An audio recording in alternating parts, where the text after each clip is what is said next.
gitu. Oke, yang pertama gue respon ke itu dulu ya. Tadi soal pencapaian orang dan lain-lain gitu. Gue tuh ngerasa bahwa kalau misalnya ada orang yang hebat nih, misalnya Iya. katakanlah lebih dari gue, kenapa gue seneng? Karena gue jadi punya kesempatan buat belajar Belajar. lagi. Iya. Sehingga gue tahu gue punya grow. Nah, kayaknya kata kuncinya itu. Kalau pertanyaan lo, kenapa gue masih ngelakuin ini, gimana caranya tetap happy atau apinya tetap ada? Karena gue selalu mencari batas pertumbuhan gue itu. Gue ngerasa masih punya ruang buat tumbuh gitu. Ada nggak di bidang yang lu kerjain lu ngerasa udah nggak punya ruang untuk tumbuh? Di bidang yang gue kerjain ya. Iya, hal yang lu Jujur pernah. ya, stand up comedy aja Oh, yang gue udah lakuin bertahun-tahun.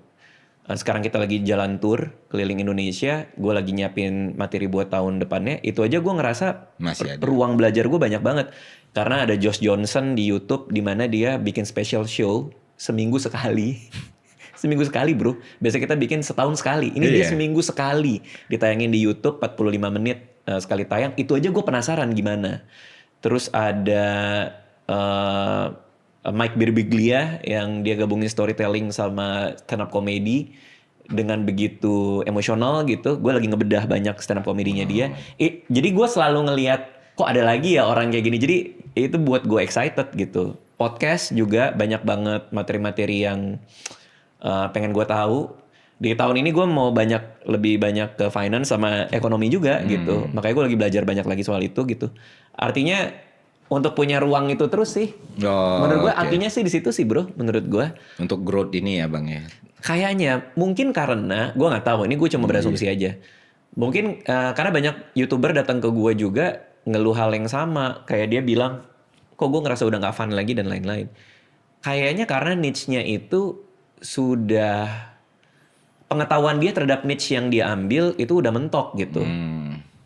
Keahlian dan kemampuannya dia di niche itu tuh dia udah jago gitu, udah master gitu. Sehingga dia ngerasa apalagi ya.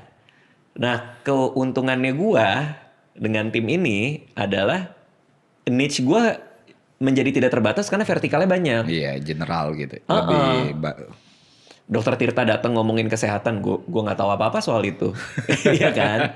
Dan kalaupun di podcasting, gue juga nggak pernah ngomong soal teknik-teknik wawancara, gue juga nggak iya. pernah gitu. Karena memang niche-nya nggak spesifik.